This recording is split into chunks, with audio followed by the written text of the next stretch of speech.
Hare Krishna. Welcome to another evening in the lives of the Vaishnavacharyas. I'm your host, Chaturapma Das. Pleased to be with you. I see in our chat room we have quite a number of people already, and very nice to have some of our regular members with us. I see we have Dr. Scott, Kayvon, Mauricio, and Surfer Bob. I think this must be Surfer Bob's first time. I don't recognize the name. Surfer Bob, if you don't mind letting us know where you're joining in from. It's obviously somewhere where there's water. All right.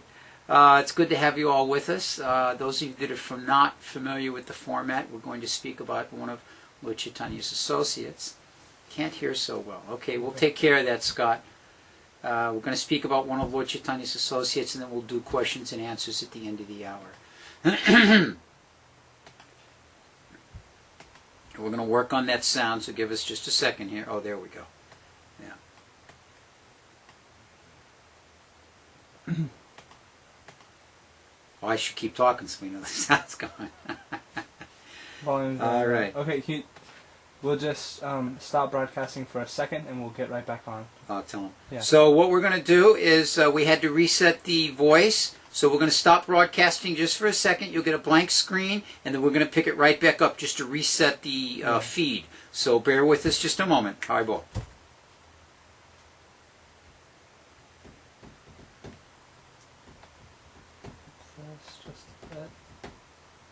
Hare Krishna, Hare Krishna. Oh, that looks better. Okay. The sound's way up there. Yeah. Okay, good, good. Alrighty. Okay, Hare Krishna, we're back. Scott, tell me if that's any better. Let me know. Okay, you're my ears on the other side of the camera there. All right, so tonight, I'm just waiting till we get a little feedback from one of you, Scott or Mauricio, whatever. Oh, much better. Okay. Good, good. Okay, thank you, thank you. All right, Prabhu, so this evening, actually first I want to mention a particular thing. We hear sometimes the use of the word parishads, Sri Chaitanya Mahaprabhu's parishads. And what this refers to, if we break that word up, the pari are the extensions, and the ashads, the friends. So it means the friends, the men, the followers of Sri Chaitanya Mahaprabhu. So, now in one sense, we're all the followers of Sri Chaitanya Mahaprabhu. But in this specific case, it means those that are close to him, those that are his associates. So, Mahaprabhu has many associates, as we've been discussing. Abai and I were just discussing that as we've been reading about for some 30 weeks or so now, Mahaprabhu has many associates. But some of these associates are very, very intimate. Now, how is it possible to describe these intimate associates? Only by the mercy of the Vaishnavas and by the blessings of the devotees. So we get those blessings and those that ability by keeping the association with devotees. So in this way, by the association of Vaishnavas, I've been asked to take up this task of what I'm performing here. And so that's what we're doing. And tonight, we're going to speak about Svarupa Damodara Goswami. It's clearly stated that in the entire creation, in the entire world, there were 3 people that were very intimate and close and understood clearly the mood of Sri Chaitanya Mahaprabhu. One of those was Svarupa Damodara Goswami. The second was Ramananda Roy.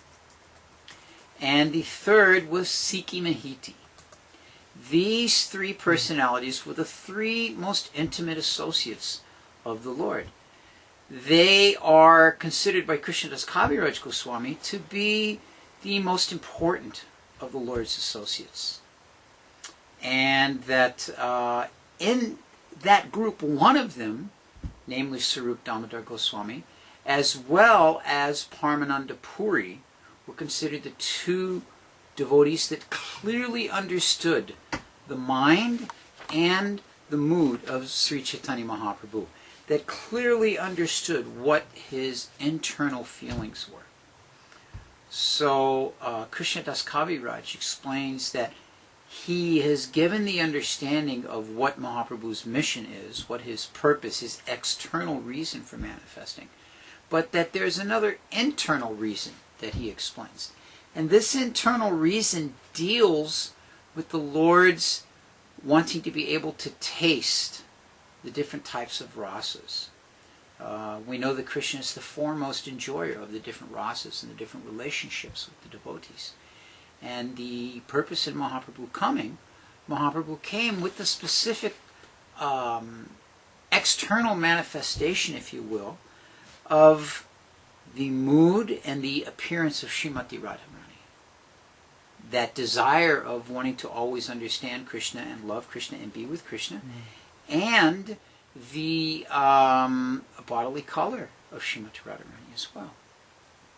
So, in this way, Svarupa Damodara is understood to be like her, like Mahaprabhu's alter ego. Srimati Radharani had her alter egos, Lalita, Vishaka, like that complemented her and enhanced her mood according to what was needed. And this was the activity of Svarupa Damodara Goswami. That he was there to enhance and complement the mood. Now, he wasn't alone in that, but in this particular mood.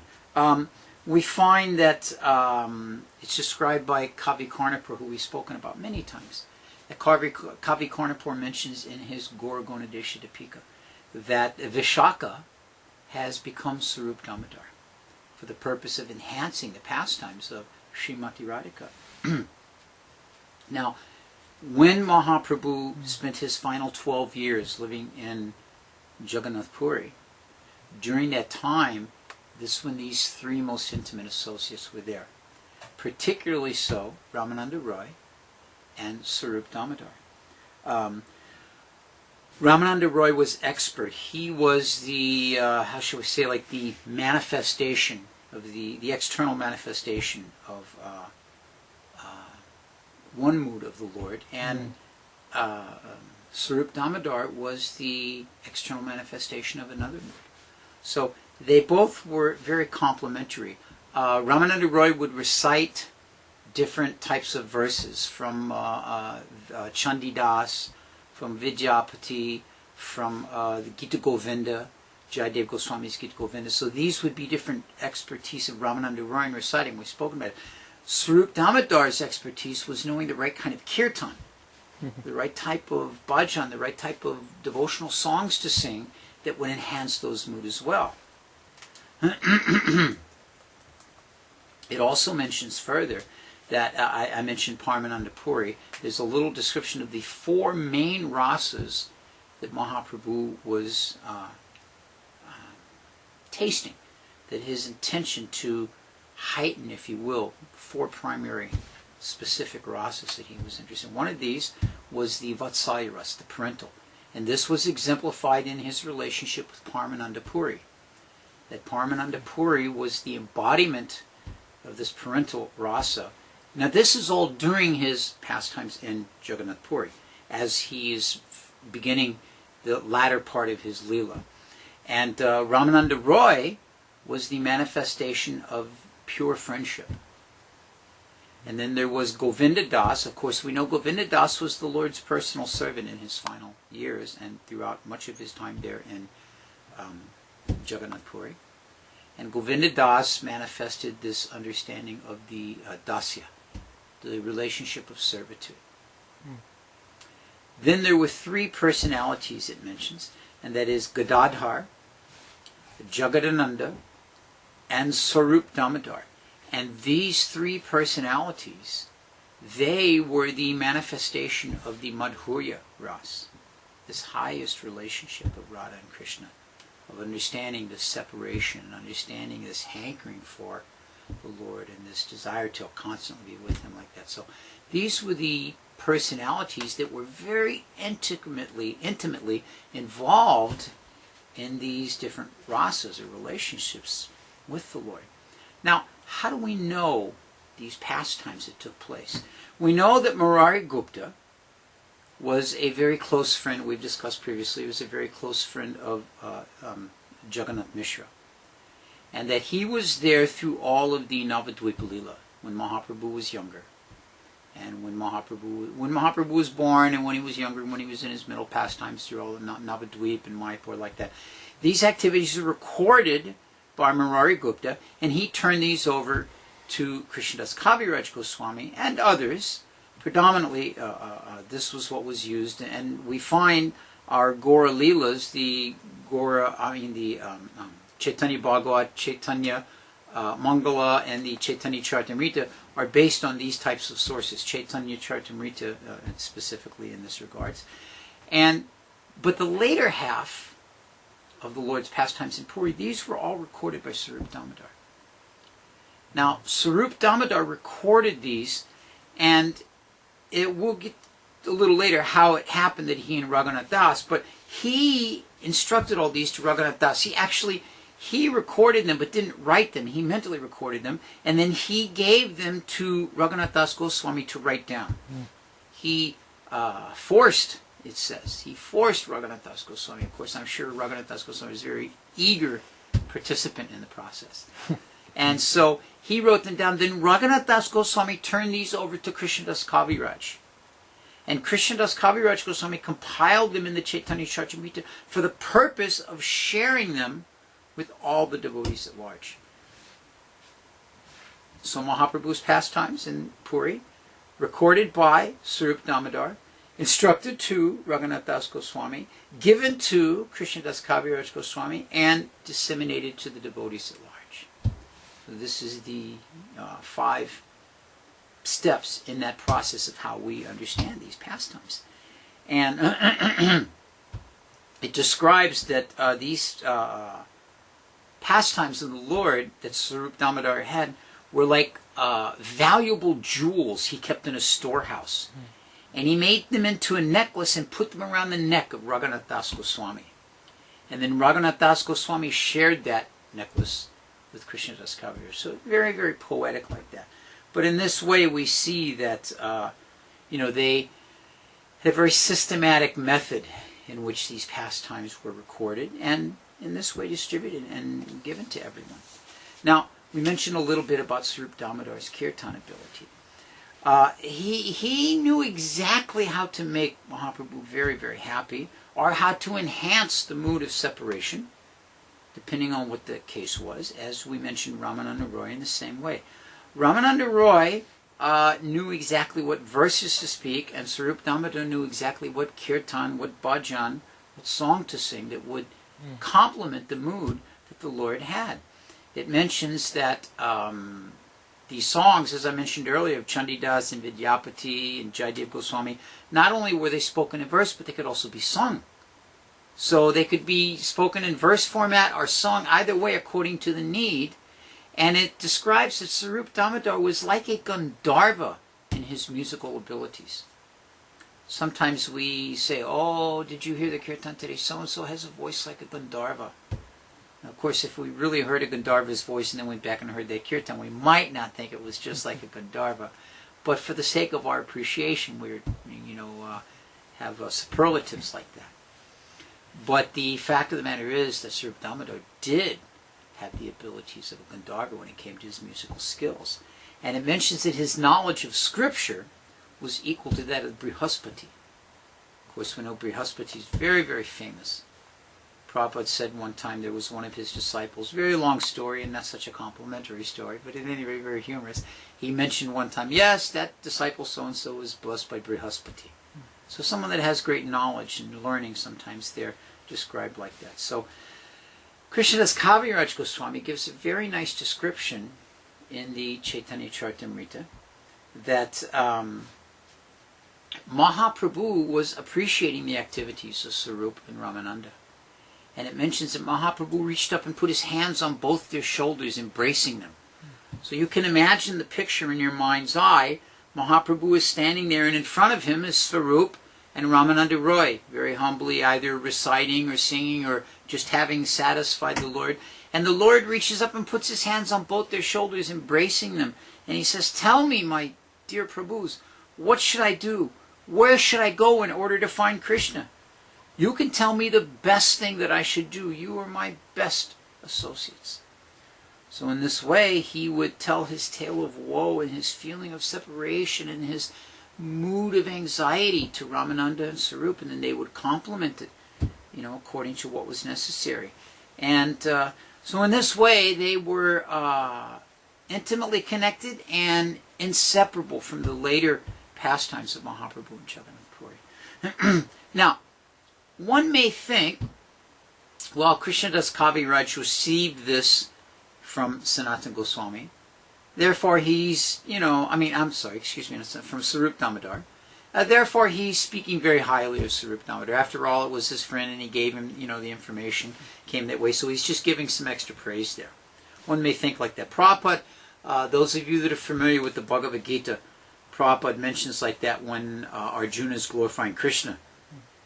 Param Brahma Pavitram, saying he's the King of Kings, that you're the Lord of Lords, you're the most pure, you're like that. There's that verse. And so Prabhupada says in the purport, one shouldn't mistake that because Krishna is Arjuna's friend, that therefore Arjuna is just giving some flowery words. Because then Prabhupada mentions that so-and-so, all these great sages, and he gives a list, a very wonderful verse in the Gita. So in the same way, we might think, well, Krishnadas Kaviraj is obliged to Raghunath, who was obliged to Svarupa Damodara, therefore he speaks. No, we shouldn't think like that, because even Vrindavan Das Thakur, in his Chaitanya Bhagavat, now his Chaitanya Bhagavat was not based upon the writings of Svarupa Damodara entirely. So in this way, Vrindavan Das Thakur also describes Svarupa Damodara's ability to bring Mahaprabhu to an incredible height of ecstatic devotion.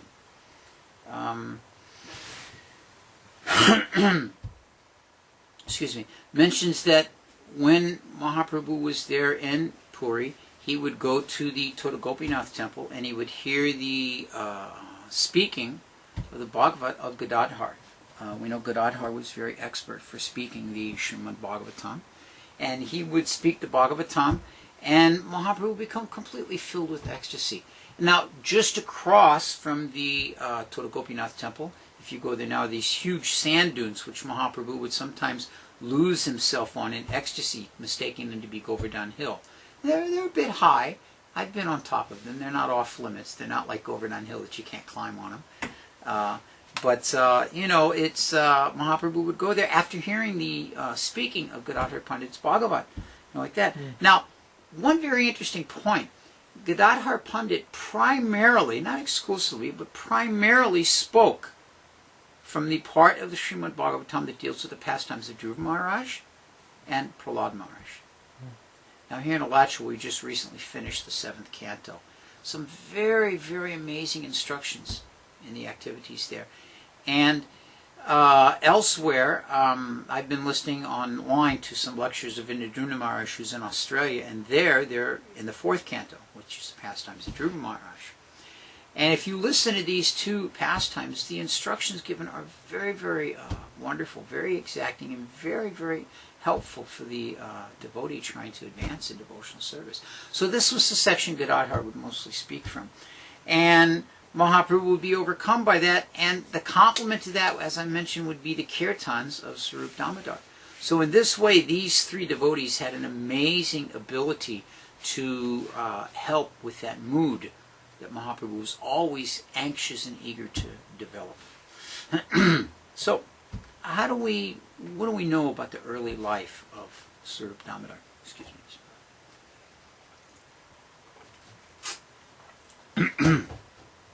Excuse me. Svarupa Damodar was born in what we now call Bangladesh. He was born along the banks of the Brahmaputra River. There was a village there that he was raised in. And interesting little background there is that his father's name was Padmagarbha Acharya. And Padmagarbha Acharya married the daughter of Jairam Chakravarti. And Jairam Chakravarti's daughter, Jairam Chakravarti had moved to Mayapur. After taking care of his daughters and getting them married, he moved to Navadvip properly.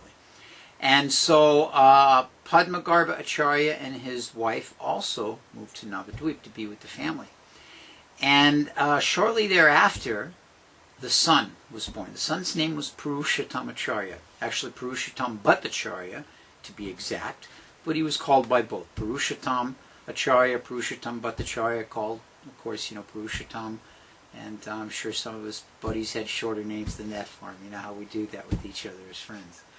So, in this way, he grew up. Now, once the child was born, it mentions that, excuse me, Padma Garbha Acharya immediately left. And he placed the mother and the baby in care of the maternal grandparents, the mother's grandparents, and then he went off. He went to Matila, to Kashi, and absorbed himself in studying scripture, and did not return home. Now, of course, sometimes this happens, and according to what the result is, and according to what the pastime of the Lord is, this may be the case. So, at any rate, this is how Purushottamacharya ended up being raised by his grandparents in Navadvip, and became an early associate of Sri Chaitanya Mahaprabhu. After Mahaprabhu took sannyas, Mahaprabhu wasn't able to stay in Navadvip. It mentions that there's an internal and an external reason. Internally, Mahaprabhu moved to Puri because he wanted to be closer to his Lord. He was feeling great separation from Lord Jagannath and wanted to reside with him. Externally, he took it as his mother's desire, because as a sannyasi, he could no longer live in the village of his upbringing, where he was raised, where his mother was, and his ex-wife, and like that. But his mother didn't want him traveling away so far, so she requested, please stay in Puri. Because by staying in Jagannath Puri, devotees will go back and forth for Rath Yatra regularly, and then when they go, I'll be able to hear some information about your well-being, how you're doing, and like that. So, and plus messengers between the two is not so difficult. So Mahaprabhu agreed to that. So for these two reasons, he went to reside in Puri. Now, after leaving Navadvip and going to Puri, Purushottam Bhattacharya could not stand the pain of separation anymore. It was just too much for him. So he left, and he went to Benares. And in Benares, he took sannyas. Like Mahaprabhu, he didn't take Vaishnava sannyas, if you will, to describe it like that. He didn't take it in the way that we know sannyas now. Particularly, the name Svarupa Damodara is a brahmachari name.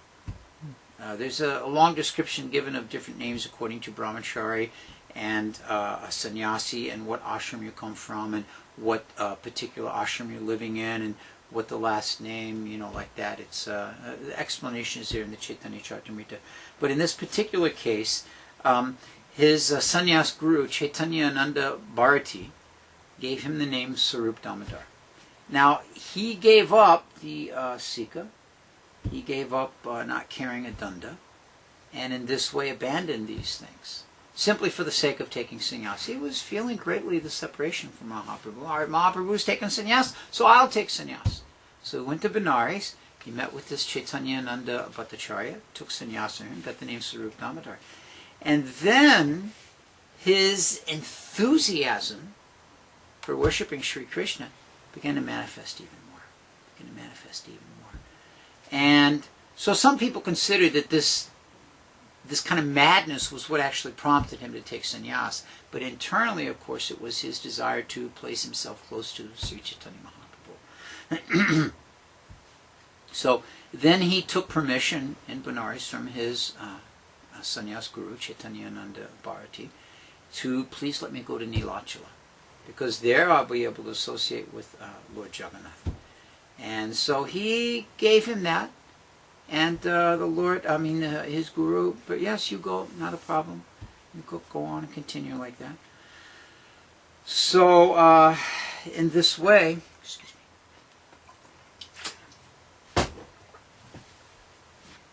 In this way, he arrived there, and entering into Jagannath Puri, immediately sought out Sri Chaitanya Mahaprabhu. It's a very, very nice description of his arriving in Puri. It mentions that Mahaprabhu took sannyas on the full moon in the month of Magh. And in the following month, he left for Nilachala. And of course, along the way, we know he delivered Sarvabhauma Bhattacharya. And then after delivering Sarvabhauma Bhattacharya, he went to South India and traveled all the places in South India. He stayed there during the Chaturmasya season and delivered Vyankata Bhatta, Gopal Bhatta, Prabhupada Saraswati, that whole family, and many other personalities. On that trip, of course, he was traveling with the Brahmin Kala Krishna Das.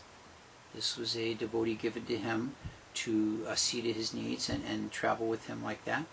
And Nityananda sent when Kala Krishna Das back to Navadvip after the Lord returned to inform the devotees that Mahaprabhu was now back in Puri. And this is the point at which Svarupa Damodara then immediately came and left to join the Lord in Nilachala. So in arriving there, there's a very nice prayer here. Let me just pull this.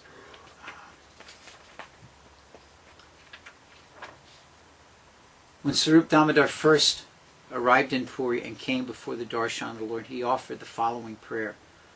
O ocean of mercy, Sri Chaitanya Mahaprabhu, may your auspicious mercy arise like the dawn, driving away all kinds of material lamentation, making everything pure and awakening transcendental bliss, ending all quarrels and disagreements among different species, giving the taste of spiritual life, and maddening the minds of those who surrender to you, constantly giving the intoxicating joy of devotional service, and revealing the extent of the conjugal mood of sweetness.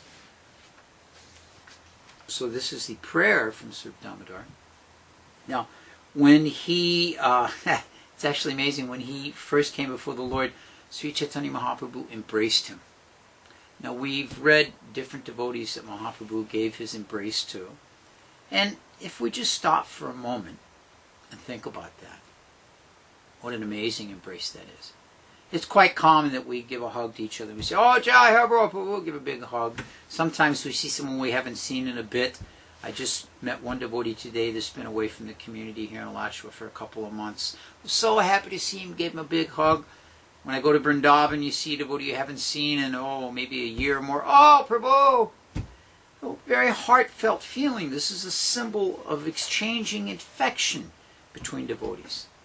Now imagine the degree of affection Mahaprabhu felt for his associates, what to speak of his most intimate associates. And then that embrace that the Lord would give. How much incredible devotion must have been in that. So really, really quite wonderful. So when that happened, then what happened is that the Lord then, after embracing him, stepped back and said the following thing to Svarupa Damodara. He said, today I had a dream that you were arriving. And everything was made just right by that dream. Just as one who is blind becomes filled with great joy upon seeing, so now I am happy to be able to see you. And Svarupa Damodara responded, he said, oh my Lord, he said, please forgive me. Forgetting you, I deserted your lotus feet. Not having a trace of prema within me, I left your service, and being sinful, I went to a foreign land. He's indicating here, of course, his having left Navadvip and gone to Benares, which is in a different state, so to speak. But although I abandoned you, you did not abandon me. By the ropes of your mercy, you have bound me by the neck and have dragged me back to your lotus feet.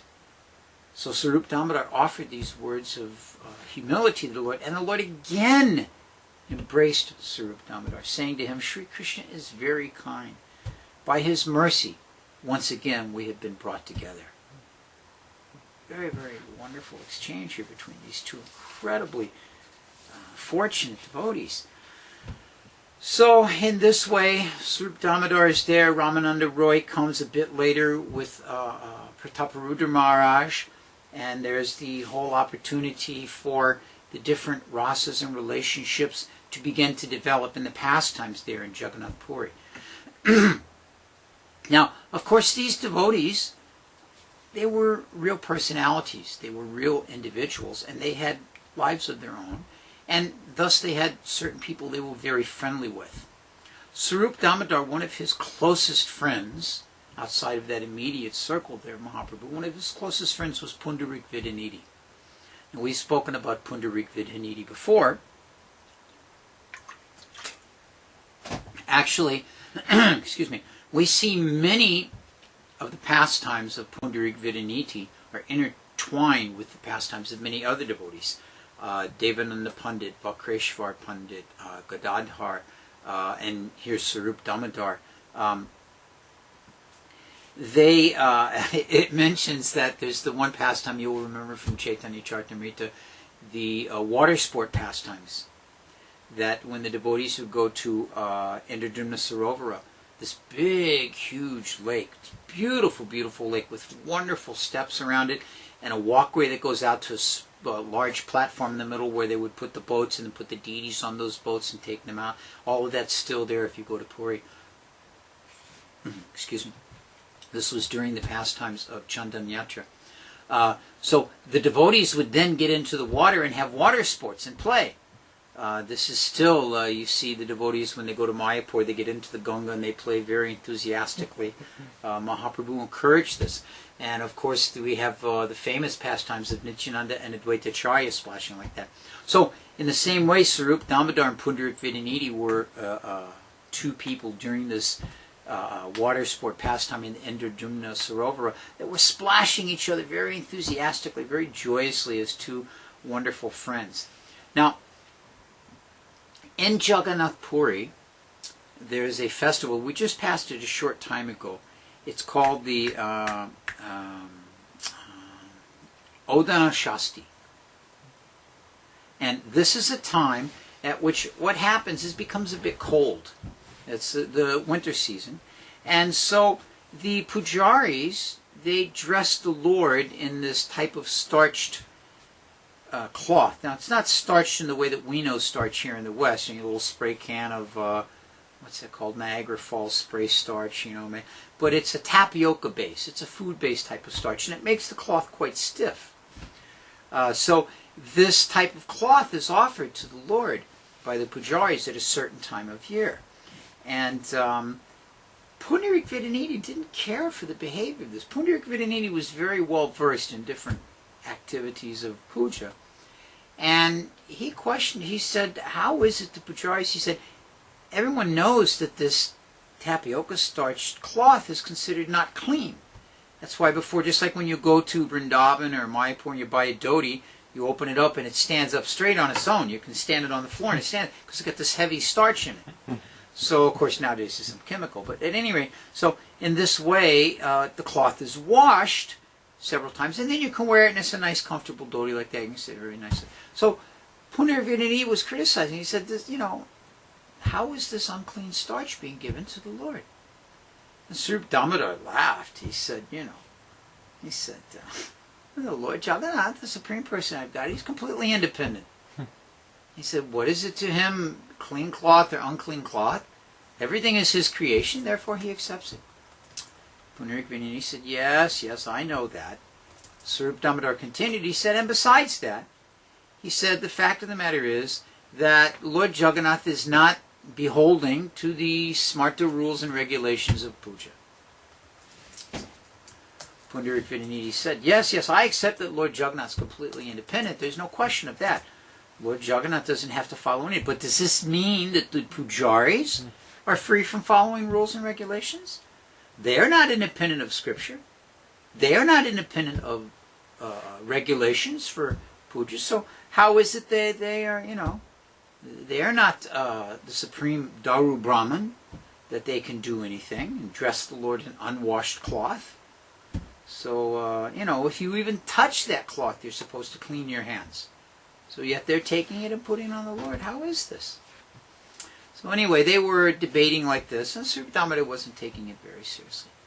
That night, Pundarik Vidyanidhi took his rest, and in his dream, Lord Jagannath and Lord Balaram came. And they said, Pundarik, you're criticizing our Sevites? You're criticizing those who are actually engaged in the worship of us? Those that we bring to engage in our service? This is not appropriate for you to do. This is not the proper behavior of a Vaishnava to criticize. Haridas Thakur makes a nice point on this. He mentions that, excuse me, Haridas Thakur mentions that sometimes persons will criticize devotees. And even in a devotee community, even in a Vaishnava community, this type of criticism sometimes goes on. And he says that the nature of criticism is like a fly that always goes to the sore. He says, but, he says, instead, the devotee should be like the honeybee that always goes to the honey, like that. So, in this way, Lord Jagannath was criticizing Pundarik Vidyanidhi. And so, because he was not happy with Pundarik Vidyanidhi, he began to slap him on the cheeks. Lord Jagannath and Balaram slapping Pundarik Vidyanidhi one side and the other like that. Not probably such a hard slap, but, in this way, giving some, stop behaving foolishly. Sometimes how you do when you're raising a child. Behave yourself, like that. But of course, Lord Jagannath is Daru Brahman. He's the wooden Lord. So this was leaving some marks. So the next morning when Pundarik Vidyanidhi woke up, he felt his cheeks and they were swollen and they were red. They were swollen and red. So in this way, he was embarrassed to go out. But Svarupa Damodara, he came anyway because they were friendly, and he stopped. And Svarupa Damodara saw him and he said, what is this that has happened to you? How is this taking place? He said, so anyway, he revealed, they're close friends, he revealed to him what happened. That Lord Jagannath had come in a dream and punished him in this way. So Svarupa Damodara said, I've never heard or seen this type of punishment by Lord Jagannath. How is it that the Lord has personally come to chastise you in this way in your dream? You are therefore the most fortunate personality. You should not consider yourself unfortunate. You are the most fortunate personality. So in this way their friendship was deepened by this particular activity of Pundarik's criticism of the pujaris of Lord Jagannath and his resultant punishment from Lord Jagannath himself. So we should be very cautious if we think we have some criticism of the pujaris in whatever temple or community we're living in, because it just might be that the Lord will come and punish us. Now, Svarupa Damodara Goswami, the one of the main Leelas that we're known about, one of the main Leelas that are known in Jagannath Puri is the Ratha Yatra. And there are many activities leading up to and in front of and at the other end of, behind the Ratha Yatra. And one of these particular activities is called the Gundisha Marjana. Gundisha Marjana is an activity by which the temple, when Lord Jagannath leaves his main temple, he travels, and there's a temple where he resides for some time. And this is understood in the spiritual esoteric terms that he's leaving Dwarka and returning to Vrindavan. So when he goes to the Gundisha, before going there, the temple, which only gets used once a year for this purpose, needs to be thoroughly cleansed. And so there's a great, great festival held called Gundisha Marjan, the cleansing of the Gundisha temple. And Mahaprabhu organized all the devotees very enthusiastically. This is described in great and glorious detail in the Sri Chaitanya Charitamrita. So Nityananda, Dvaita, Sarup, Brahmananda, Parmananda Puri, all of these devotees, as well as many, many other devotees, carried buckets and buckets and buckets of water for the cleansing. Actually, I'll tell a funny story on myself in this regards. When I was a very young brahmachari, I think I'd only been in the temple, I don't know, less than 6 months. And we lived in one of those wood frame temples that all temples are in the old days before we got all these beautiful buildings we're in now, just, regular brownstone. And I had read about the Gundisha Marjana and how the devotees would bring buckets of water and throw it and clean everything. And I don't know, maybe I was a little less than, sharp. Maybe I was carrying some leftover residue from my previous activities as a hippie. But I wasn't thinking so clearly. I was thinking, oh, this is the way the Lord cleans. So into the temple room, I brought, where the wood floor and the drywall and the wooden windows, buckets of water, and began to throw the buckets of water. Well, this quickly seeped through the floor and dripped into the basement and was a mess there. And then the wooden windows didn't work, so it was really quite a unfortunate circumstance. But at any rate, so in these days, the Gundisha temple was all stone. Marble, stone, granite, like that. And they would cleanse like that, throw buckets of water and sweep it out in this way. Very, very nice standard of cleaning. So now, during the cleansing of the Gundisha temple, the Bengali devotees had come, of course, from Mayapur, from Navadvip. This is, as we've mentioned several times, Shivananda Singh would organize all the devotees from the Navadvip, Bengal area to come and travel to Orissa for the Rath Yatra activities. And so at that time, Mahaprabhu kind of put the Bengali devotees, he would refer to them as Svarupa Damodar's devotees. He would put them under Svarupa Damodar's charge. So in this cleansing process, Lord Chaitanya is there in the temple, and he's on the temple throne, cleaning, and devotees are throwing buckets of water and cleansing and wiping down. And one of the Bengali brahmacharis came, and as the water's coming, poured the water off of the foot of Sri Chaitanya Mahaprabhu and kept that water and took it. Mahaprabhu did not like this very much. He turned to Svarupa Damodar, "You're a Bengali man." He described him like that. He said, "You just not know what is the proper behavior." Mahaprabhu didn't like this, that in the effort of cleansing the Lord's temple, someone was taking the water from his feet.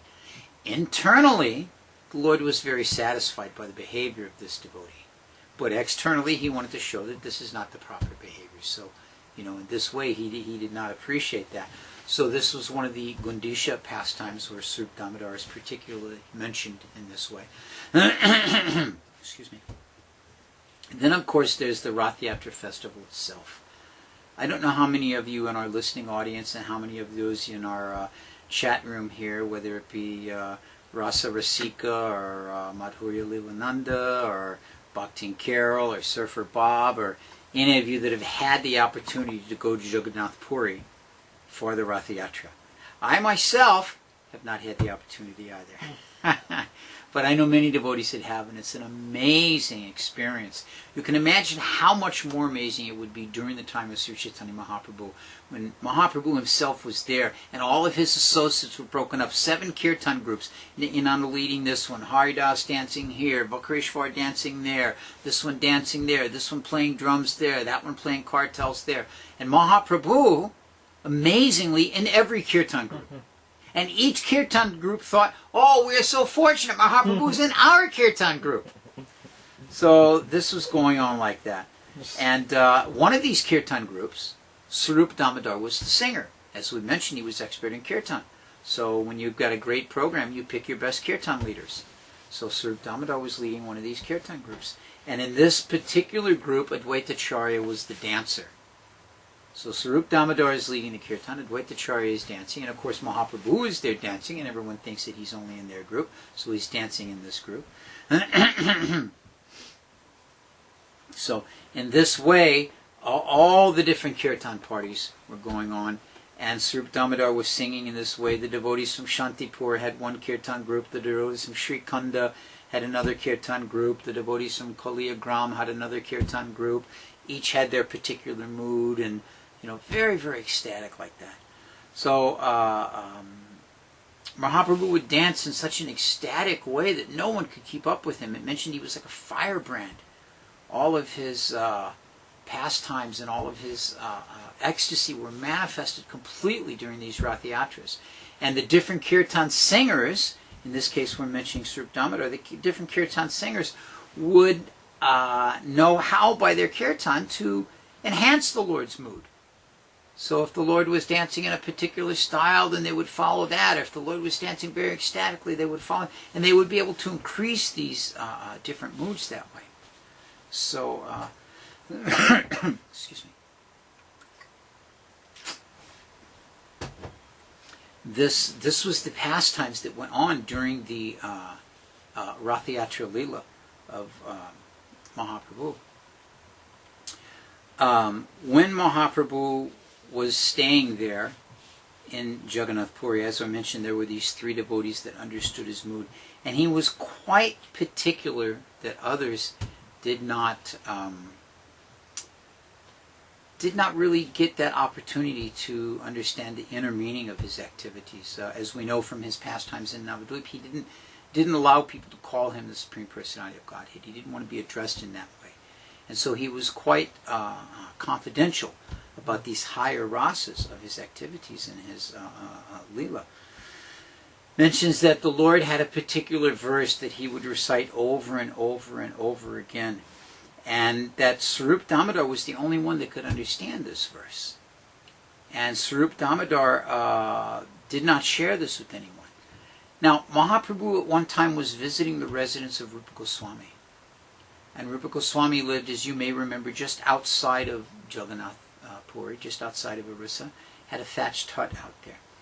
And Rupa Goswami had heard the Lord reciting this verse. And so he composed a verse which revealed the deeper meanings of the Lord in that way. So, in other words, Mahaprabhu recited this verse, and it gave him a certain satisfaction and spiritual ecstasy. And then Svarupa Damodar understood the meaning of that, and that aided in Mahaprabhu's pastimes. But Rupa Goswami had heard the Lord recite that verse and understood a deeper meaning and explained that, wrote it out. But he didn't want to show it to anyone. So he stuck it was in a palm leaf, he stuck it in the roof of his cottage. Mahaprabhu came to visit Rupa Goswami, and he saw that, oh, here is this palm leaf, and he pulled it out, and he read it. And when Rupa Goswami turned and saw he was reading it, Rupa Goswami immediately fell to the floor like a stick, offering those obeisances to the Lord. And the Lord got up, and it says he gave Rupa Goswami a slap. Gave him a slap. How merciful that must have been. And then after doing that, he gave him a big embrace. And he said, no one knows the purport to this verse. How could you understand the intention in this verse? Mahaprabhu bestowed various blessings on Rupa Goswami from his having this deep appreciation like that. And then he took that verse and he showed it to Svarupa Damodar. So in this way, this exchange back and forth was heightened. And he said, Mahaprabhu said to Svarupa Damodar, he said, if Rupa Goswami can understand this verse, it must be due to your special blessings upon him. So in this way, we see that these intimate associates of the Lord, they did sometimes share this mercy with other devotees according to their qualification. And of course, who could be more qualified than Rupa Goswami?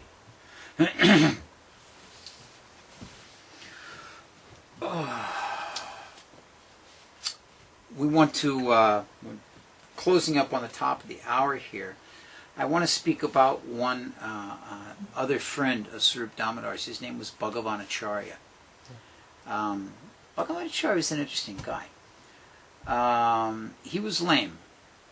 And lame meaning he had some crippled, And but he was a writer and a speaker. A great devotee, a scholar, and it mentions he was a man of very refined habits. In other words, he was a gentleman, as Bhaktisiddhanta Saraswati would explain.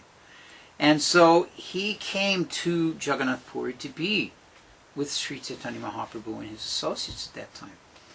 And his dealings with Svarupa Damodar, they were like that of a close friend. And the reason was because during the Krishna Leela pastimes, Bhagavanacharya was a cowherd boy.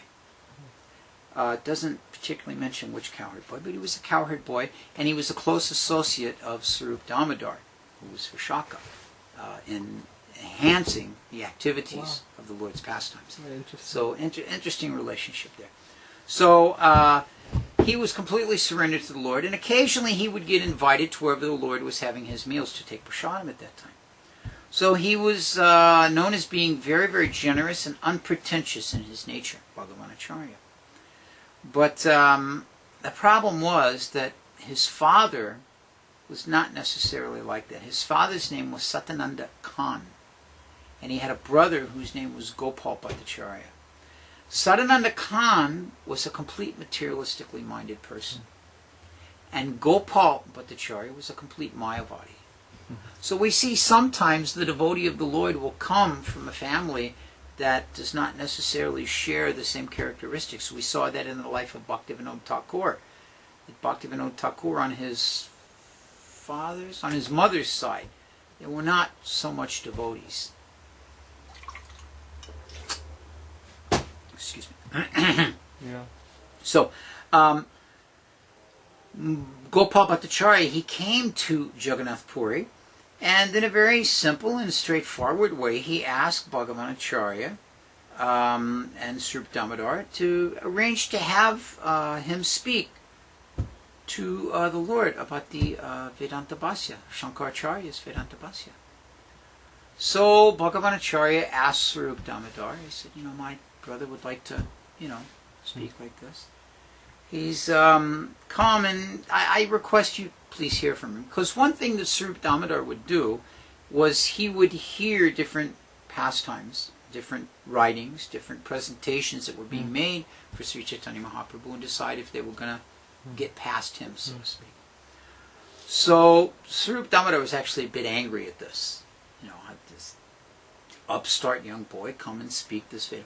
But, he had this great love for Bhagavanacharya. He said, my dear friend Bhagavan, he said, you have lost your intelligence in the association of your brother Gopal. This is a polite way of saying you're a fool. Because you have lost your intelligence in the association of your brother Gopal. And now you're eager to hear the Mayavadi philosophy, and you're eager for others to hear it. When a Vaishnava listens to this Mayavadi philosophy, his devotional service becomes completely contaminated. The Mayavadi philosophy is so dangerous that even a highly elevated devotee listens to it and becomes polluted by hearing this. Now, Bhagavanacharya said, how is this? My dear friend Svarupa, that we're all very fixed devotees at the lotus feet of the Lord. Simply by hearing, it'll make my brother happy that he got to speak. And simply by hearing this, how will we become, influenced? We're all very fixed devotees of the Lord. It's not going to change our minds. Svarupa Damodara cautioned him. He said, nevertheless, when we hear the Mayavadi philosophy, when we hear that Brahman is only spiritual reality and that the universe of Maya is false, we gain no spiritual understanding from such hearing. Now this is an important point. Svarupa Damodara is instructing here that if one is going to sit down and listen for the purpose of spiritual benefit, the subject matter should be proper. Otherwise it's a waste of time. One doesn't get the spiritual benefit.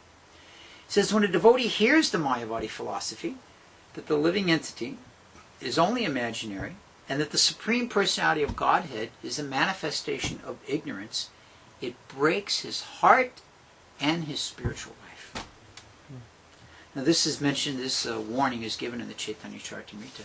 So this was completely, restricted. It just was not allowed. In the same way, Svarupa Damodara would prevent anybody that came forward with rasa bhasa, conflicting moods in the process of devotional service. This is a subtle point in Krishna consciousness, but there are certain moods that you don't mix. And so anybody that would come with this improper mixing of moods, Svarupa Damodara wouldn't allow them to go before the Lord. So here again, Bhagavanacharya, it appears that Bhagavanacharya had a weak spot for this type of stuff. So there was one poet from Bengal that had written a play. And he presented it to Bhagavanacharya, and Bhagavanacharya brought it and wanted to present it, and asked Svarupa Damodara, you please read it and give your opinion on it. So, because it was understood, if Svarupa Damodar reads this and gives his approval, then it will be presented to Mahaprabhu, and it will, be given a stamp of approval in this way. But, and many of the Vaishnavas that had heard it, he praised the literary qualities of this play anyway, so it was given to Svarupa Damodar, and he finally agreed to read it after repeatedly being asked, because Svarupa Damodar could understand this. He finally agreed after repeatedly being asked. So when he read it, he found numerous faults in the manuscript. And he demonstrated how it contradicted the Vaishnava Dharma. And when he saw the distress of the poet, he became a little bit compassionate. Now this again also, Bhakti and Carol, I'll answer your question as soon as we're finished here. I see she's got a question here. This is one of the amazing qualities of a Vaishnava, is that in his efforts to instruct, to correct, to even chastise someone, they do it in such a way that that person doesn't feel completely discouraged. Because if you correct or chastise or instruct someone in such a way that they're totally discouraged, then what is the point? You have to do it in such a way that they realize their mistake but stay enlivened in the process of devotional service. This is why 5th canto of the Bhagavatam instructs that unless you can do this, you shouldn't become responsible personality, guru, teacher, father, so on and so on and so on like that. So, now, another thing about this Bhagavanacharya, that when Chota Haridas went begging rice, it was Bhagavanacharya's elder sister, and quite elder as the story goes, that he begged the rice from, and when begging the rice at the door, engaged in conversation with her about this, that, and the other. And this is the source of this chastisement of Junior Haridas. At any rate, so in this way, I'm sorry, I skipped this part, but after seeing that the poet was discouraged, Svarupa Damodar encouraged him. He told him, he said, you go and study the Bhagavat from a Vaishnava. After studying in this way, you take exclusive shelter at the lotus feet of Sri Chaitanya Mahaprabhu. And then always associate with the devotees of Chaitanya Mahaprabhu. And by that, all your misconceptions will be corrected. So the poet felt very satisfied, and in this way he was able to stay enlivened about associating with the Lord, but at the same time get his misunderstandings corrected. So we're going to take a break here for a second because Bhakti and Carol has asked a question which I don't want to get too far ahead of because it's in my references here. But she's asked where in the Chaitanya Charitamrita it's noted that the Mayavadi interpretation breaks the heart, and like what I was quoting there. And that verse is in the I hope you have your pencil ready, Bhakti and Carol. It's in the Chaitanya Charitamrita 3:2, 92 to 99. So that'd be the 3rd volume, 2nd chapter, verse 92 to 99. And I would imagine that's in the Antilila, because this is dealing with the later pastimes. Possibly the later, no, if it's only the 2nd, yeah, it's got to be in the Antilila. So 3rd volume of the Antilila, I guess that's, at any rate, 2nd chapter, and it's verse 92 to 99. So there's the answer for you. Rasa Rasika is mentioning here, we're talking about offenses to devotees, and he's wondering about subtle mental offenses. Is there still a reaction for this? Rasa Rasika, fortunately for me, we're in the Kali Yuga and we're not held responsible for the activities of the mind. Because my mind is always everywhere. As is the case with all of us. It's one of the symptoms of the Kali Yuga individuals, that we are very much bewildered by the mind. But we should understand, even though we're not held responsible, for instance, if I go up to a devotee and I kick that devotee, nonsense, it's quite a reaction. I verbally abused him and I've kicked him. But if I just think in my mind, this devotee's a nonsense, I may not get the reaction for it, but that certainly doesn't do any good to foster my devotional mood for the association of Vaishnavas. Now, Haridas Thakur again, he describes that there are 4 types of devotees. those devotees that we take instruction from, those who are our seniors, those devotees who are our contemporaries, that we reveal our mind to and accept them revealing their mind to us, those devotees who are our juniors that we give guidance and instruction and shelter to, and those devotees that we respect from a distance but don't mix with. So you may find that there are certain devotees in the community you live with that you respect as Vaishnavas, but you don't mix intimately with them. In this way, it is a way to restrain these subtle offenses of the mind and, not have them impact the development of our devotional creeper. So I hope that answers your question there. Anyone else have any other questions they'd like to bring up pertaining to Svarupa Damodar or anyone? A little earlier here, Madhurya Leelananda was mentioning that when I asked about who'd been to Puri, that her father had been stationed in Jagannath Puri during World War II. Wow, how fortunate for him. How fortunate for him. I had something regarding Rasika Prabhu's question, is that I was hearing that there's 6 different types of Vaishnava Aparad actually. And one type is to not be pleased upon seeing a Vaishnava is considered Vaishnava Aparad. So even though it's not external, even just to not be pleased, it's considered Aparad. Yes, for those of you that may not have been able to hear, Abai is mentioning here that one of the qualities, this is in the Chaitanya Bhagavat. It mentions that if when you see a devotee you don't think, oh, wonderful, the devotee. If you see a devotee and you think, oh, that devotee. Oh, I really don't like him. That's actually an offense. So, yes, there are these types of mental offenses, but here again, we're not held accountable for the reaction to those, but they do have an impact on our development of our devotional creeper. Okay. Mauricio, you say you got 2 questions. Let them rip.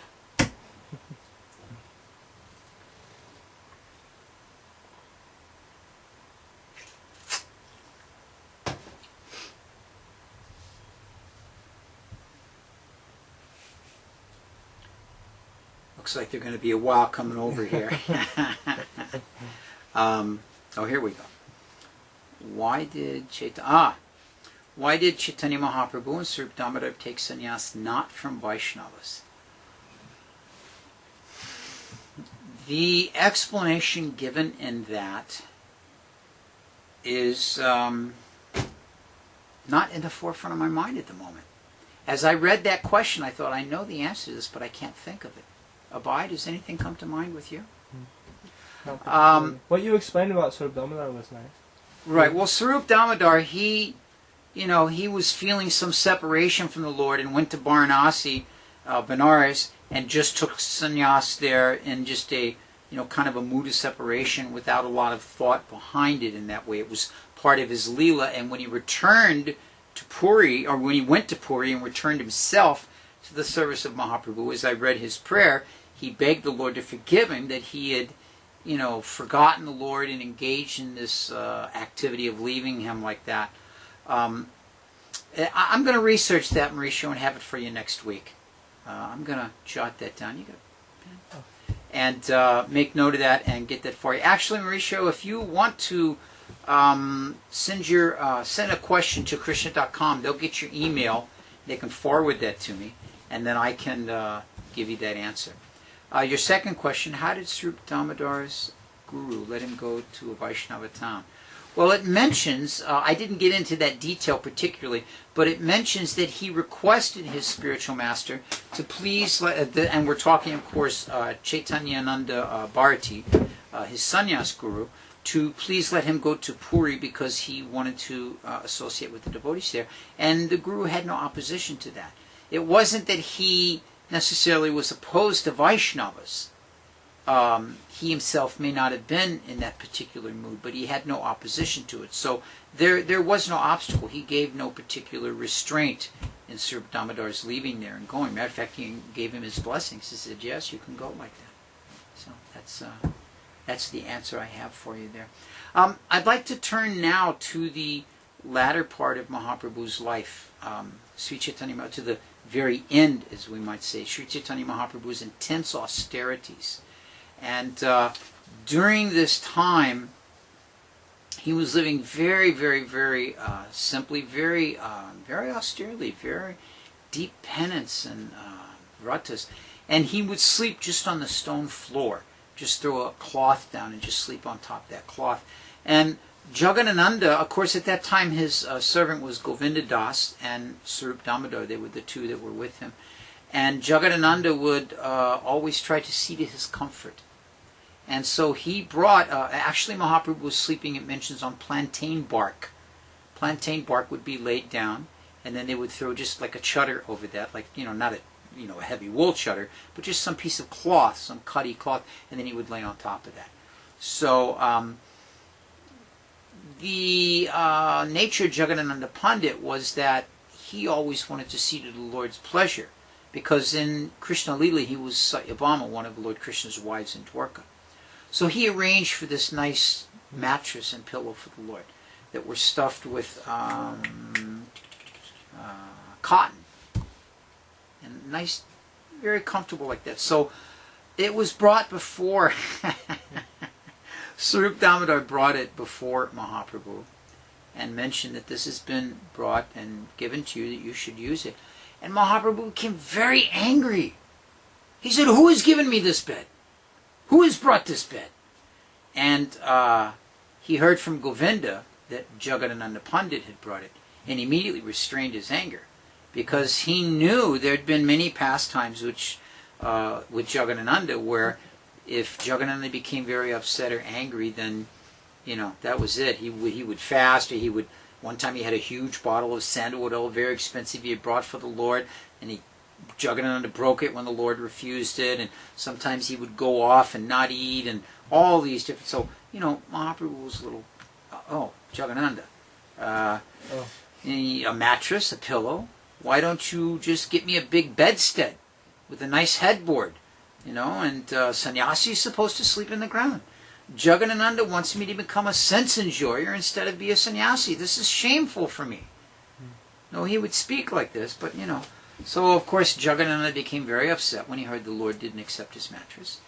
And so Svarupa Damodar told him, I'm sorry, we offered. So then Svarupa Damodar, he was a very expert personality. He made an arrangement by which the mattress and pillow that were made by Jagadananda could be accepted. He took all the cotton out of the mattress and pillow and inserted plantain. Not exactly plantain. Banana leaves, that's what it was. Banana leaves that had been torn and dried first and then torn into little pieces and put in there. So there was a little bit of, protection like that. It wasn't like a big cotton mattress and pillow. And so then they put those in there. And again, the Lord refused it. He said, "What? I'm perfectly comfortable sleeping there. So who has sent this?" Oh, Jagadananda. So he said to Svarupa Damodar, he said, "I tell him I will not accept this." So Svarupa Damodar relayed this to him. Anyway, the devotees were satisfied with this effort, but Jagadananda wasn't satisfied. So Jagadananda went to Mahaprabhu and he asked permission to please leave and go to Vrindavan. And, the Lord gave him his permission like that. But this is just an example of how Svarupa Damodar was very expert in trying to satisfy the Lord in the devotee's desires to serve the Lord, but at the same time allow the Lord to keep his particular vows and his strictness like that. So we're quite a bit after 9. We're going to go ahead and finish there this evening. These are just a few of the pastimes we have about Svarupa Damodar. We always like to leave a little bit so that if we go back or if we get an opportunity to do a collection of all the loose ends that we've got over the last 30 broadcasts, we can have that available. So once again, we'd like to thank all of you, Bhaktin Karo, Madhurya Lilananda, Ras Rasika, Mauricio, Surfer Bob, Kevan, are you still out there? And all of you that have tuned in, Bhakta Scott, everybody, we appreciate that you come back week after week to share with us the hearing of these pastimes as the Supreme Personality of Godhead and his associates. Mahaprabhu becomes very happy when the devotees relish hearing the activities of the Lord's devotees. So we should know that by gathering in this way through the internet, through the chat room, by hearing and talking about the pastimes of the Lord's devotees, that Sri Chaitanya Mahaprabhu was very satisfied with us. And with that, we'll end again, and thank you once again for joining us in another evening in the lives of the Vaishnavacharyas. Hare Krishna.